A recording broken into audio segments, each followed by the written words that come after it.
Texas football. I'm Bobby Burton, joined by our beat reporter, CJ Vogel. CJ, Longhorn coach Steve Sarkisian at the microphone just a few minutes ago delivers some bad news to Texas fans. Let's get that out of the way quickly. Defensive back safety Derrick Williams out for the year. Yeah, very unfortunate. Derrick Williams suffered a leg injury on the opening kickoff of the second half, in which he was down in a lot of pain, Bobby. He did not make it off the field on his own. He was unable to put any pressure or any weight onto his leg as he exited the field. Immediately went to the tent and then went on to the locker room and was unable to perform in the second half. Now done for the year, Bobby, and that's, again, very unfortunate. There's two things here. One, Texas has done a tremendous job of building depth across the entirety of its roster right now. We saw 47 snaps from Jelani McDonald this weekend. That's the most that he's played in a Longhorn uniform so far. And, of course, his role is more up closer to the box in the line of scrimmage than back deep in that two-deep safety. Of course, Andrew Makuba is available. The Longhorns, again, with Michael Taff in that room as well. There are bodies with experience, but to your point and to the point that we're trying to make here, it is a significant injury to the Texas defense with the way that Derrick Williams had been playing this year. Of course, missed some time with that hamstring earlier, but is a heck of a football player, and we wish him a speedy recovery here as well. So that moves on for the Longhorns in that secondary. Taff, McDonald, Andrew Makuba, Jordan Johnson-Rubel up to about 20 snaps for the Texas Longhorns against Oklahoma as well. Worth noting that he is someone that the staff is leaning on pretty early on in his career amongst the freshmen in that class. Sark, it's very unfortunate. You said Williams would have surgery in a couple of weeks. We believe at this point it's probably an ACL. Going to let the swelling subside a little and then get in there and try to repair it. All right, CJ, also news on Isaiah Bond. Steve Sarkisian saying that he feels much better about Isaiah Bond today than he did 2 days ago when he had to come out of the game and stay out of the game. That being said, he's still called him day to day. We're going to watch him day to day and go in that direction with Isaiah Bond. Obviously, that would be huge because he is such a weapon, especially downfield for Steve Sarkisian and this offense. One of those situations where we all have to just monitor it up to the week. But horrible news, really, for Derrick Williams, a young man with so much talent. Caused a fumble against Taylor Tatum in that game as well. Had just come off a hamstring injury. Played early and often in his career at Texas. But it looks like his sophomore season now is shut down. He will have surgery in a couple weeks. All right. A lot of other things that Sark talked about, CJ. Let's talk about, first and foremost, a little bit about what Sark said about OU, and then we'll talk about a little bit more about what he said about Georgia. Finish off this game with OU first, CJ. Yeah, absolutely. Sarkisian, the offensive mind that he is, the play caller that he is, and kind of that offensive guy that wants to put points up on the board. He came out and immediately said, it wasn't a pretty start. I'm not shying away from it, and I think Texas fans will agree with him, right? Three and outs to begin the game. You had the turnover in there. You had another 3 and outs shortly after the touchdown. It was very rocky for the Texas offense, and again, for the Sarkisian, it might have been a little hit to the pride, of course. That coming in, it was Brent Venables, the defensive mind, versus Steve Sarkisian, the offensive mind. And for the first, quarter and some change there, Brent Venables and his staff certainly had the upper hand in this game. However, Texas is 228 yards in the second quarter, Bobby. They got some rhythm going. Some turnovers helped. That complementary defense came into play with some turnovers right before the turn of the half. Sarkisian said, we've got a lot to learn right now. We've got ways to improve with this offense. The one thing that he's very happy about and pleased with coming out of this win is Texas showed off its versatility in different ways that it can win football games. And that goes back to last year. We started seeing that in different fashions, right? Texas can win putting up 60 points, or they can win with their defense. And we certainly saw and have seen this year Texas is able to win without allowing many points defensively, and that's carrying over to what has become a pretty complementary football team so far with the offense and the defense working hand in hand. I look at it, and he did mention versatility. I'm impressed overall with where this team is. He talked a lot about mentality of his team, that sort of thing as well. Talked about Trey Wisner, Jaden Blue, Silas Bolden, and how he added an element of culture to the Longhorn program and has kind of adapted to it and even improved upon it in some respects. Sark paying more than just word salad, I think, to this idea of culture. And he said he wanted to make sure he got that across because he really, truly believes in it. All right, have a couple of more things we want to get to here, CJ, that Sark talked about, but I want to say thank you to our sponsor of this program. That is South Point. Texas football fans score an easy extra point this season when you get to the point at South Point Dodge. South Point Dodge has more than 600 vehicles in stock, and their award-winning sales staff doesn't do games or gimmicks. They just get straight to the point by getting you the very best deal. Score big today at South Point Dodge. Come see us off I-35 in South Austin or at southpointdodge.com. Get to the point at South Point Dodge. South Point Dodge is Austin's automotive everything. Looking to sell your car? Get South Point's best offer over the phone or online. Thank you so much for your sponsorship of On Texas Football. All right, next, I want to talk about Georgia and what Steve Sarkisian tabbed as, quote, the gold standard of college football for the past half dozen years or so. Yeah, absolutely. And how could you not kind of picture Georgia right now as that team? I know that didn't make the college football playoff a year ago, Bobby, but I think we all kind of agree. Had they gotten in, they probably would have had as good a chance as anybody to take home that national championship trophy. They have multiple championships in the last 5 years. Kirby Smart and that program have been recruiting as well as anybody, if not the best in the entire country, and they're doing it again in the 2025 cycle. Sarkisian said, this is going to be the biggest test that we've seen so far for the Texas Longhorns in 2024. Georgia is very physical up front. They're very lengthy in the back end, and I think that's the biggest thing is when you can kind of combine the two factors right now on a defense. It makes things very difficult for Steve Sarkisian offense, and you go back to his time at Alabama when he was able to put up 41 points in 2020. That's great. Times have changed a little bit, or just continued to stack some classes there. Fortunately, Texas will be coming in with an offensive line that's been tested against Oklahoma, that's been tested against Michigan, and now going up against Georgia. You expect them to have similar results to what we've seen already, though they'll have to go out there and prove it once again, maybe with a little bit more consistency in the pass rush than what we've seen against teams previously this year. But right now, Georgia is the gold standard according to Steve Sarkisian in college football. Texas has done a great job getting up to speed with these elite programs, and of course we'll have an awesome opportunity on Saturday to knock off Georgia at home under the lights at DKR.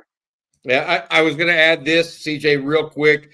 He gave a shout out to not only Kirby Smart, but also Georgia defense coordinator Glenn Schumann and Will Muschamp, and called all three of those some of the brightest minds in all of college football when it comes to defense. Maybe the more interesting part, and I wrote about this a little bit this morning On Texas Football, Sark called the Georgia offense almost a mirror image of what Texas likes to do. Got speed on the outside, good offensive line, good tight end play, good running backs, and a good quarterback. He said they've got speed out there. I mean, I thought that was very interesting because that's exactly what I talked about. I mean, Georgia on offense has an opportunity here as well. And he was really – I felt like he gave them some really good props. Yeah, and I wonder if that's just to keep bulletin board material away from Georgia. I'm going to disagree a little bit with Sarkisian here. Yeah, they put up 41 against Mississippi State. They also allowed 31 against Kentucky earlier this year. They only scored 13. Right now, that explosivity for Georgia is not what we've seen in years past. And I've said it in weeks leading up to this. I don't think you have a Brock Bowers. You don't have a Ladd McConkey.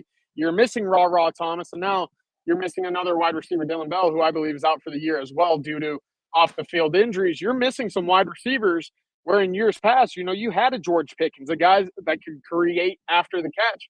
That's been an issue for Georgia. There's been an issue right now in terms of lack of separation for the Georgia offense as well. However, Sarkisian's not buying into, kind of the media hype here. He knows Georgia's recruited well. He knows that they've got some talented football players with the NFL caliber quarterback, the best that Texas will have seen so far this year, as well as, 5 or 6 and maybe even 7 offensive linemen that could have an NFL future there. So for Texas to go out there and to perform to the standard that we've seen so far, they're going to have to take Georgia as seriously as anybody that they've played right now. And right now, I think Sarkisian's taking the necessary steps to instill that they are. I want to say this: Dylan Bell I think, is healthy. I think you were talking about somebody else in that regard. They had some other off-field issues, but look, they've got speed on the outside. We'll see what happens. Another thing that Sark talked about briefly was the ability to recruit in this game. He said this is an event. He said every year you get 1 or 2 games where recruits in the preseason kind of circle games. Yep. This is one of those for the Longhorns, and the opportunity to bring in players from all across the country. And it's huge for this game to be under the lights, Bobby. You know, it's great that recruits get to see, you know, the spectacles of DKR, the fireworks, whatever.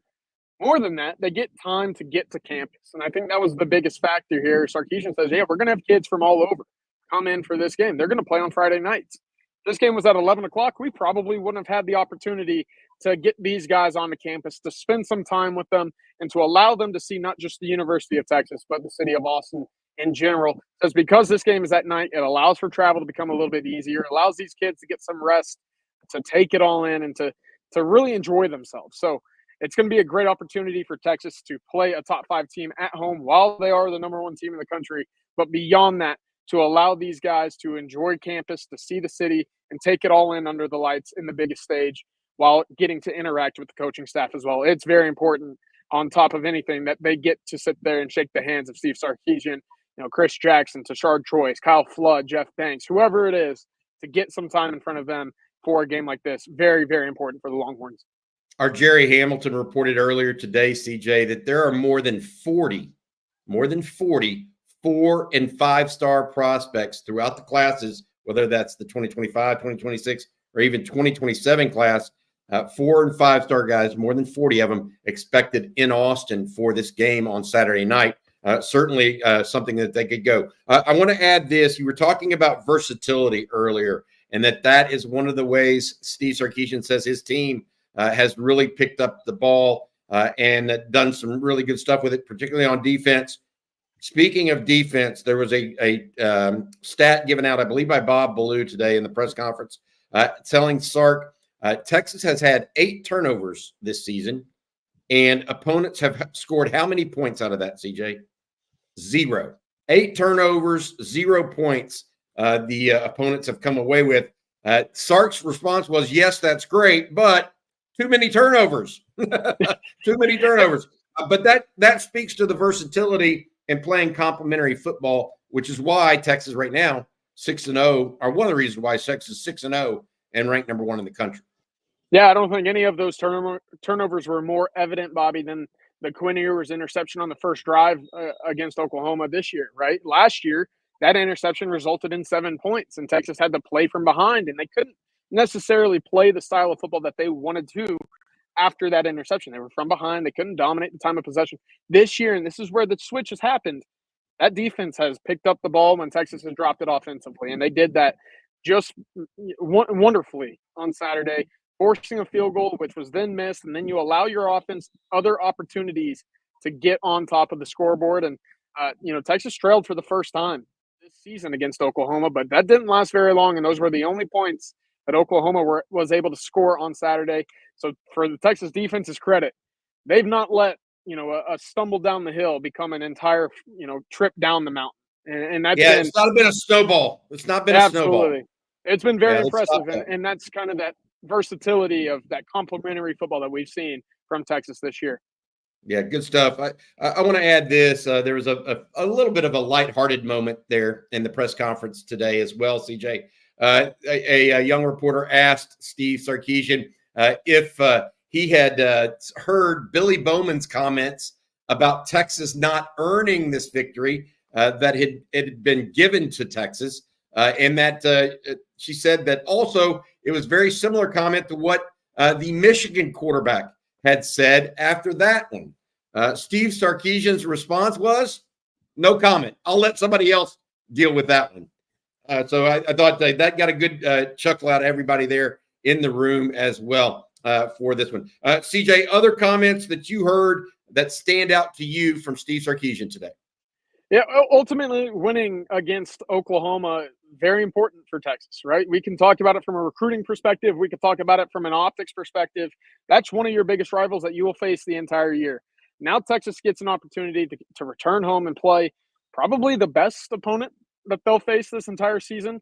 And to do so in the SEC, to do so while it's a conference game, I think is very important and something that's been magnified more so in that Texas locker room than just about anything else. He said, of course, now that we're in the SEC and we've seen how this is kind of shaken up right now, there's been some losses. There's been some games in the SEC so far this year where teams expected to win have not.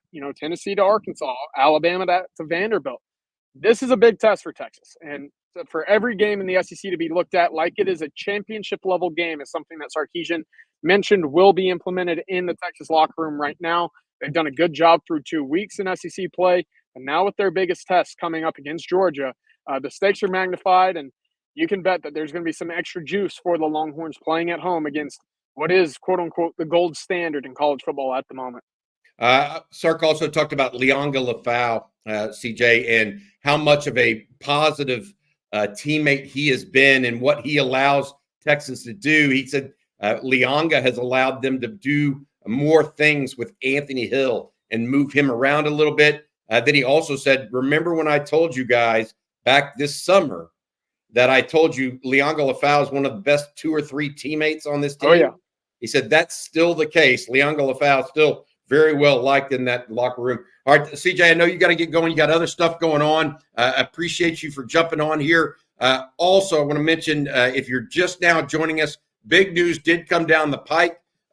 Derrick Williams, talented young safety out of Louisiana, is out for the year. Sarkisian says he will have surgery in a couple of weeks. They are also monitoring wide receiver Isaiah Bond and his ankle injury that came up on Saturday. We believe that's going to be okay. Sark said that right now he would say he's day to day, but he is more optimistic after Saturday. He was somewhat pessimistic apparently on Saturday, now more optimistic about where that is going. One last thing, they also had a session good, bad, and ugly this morning.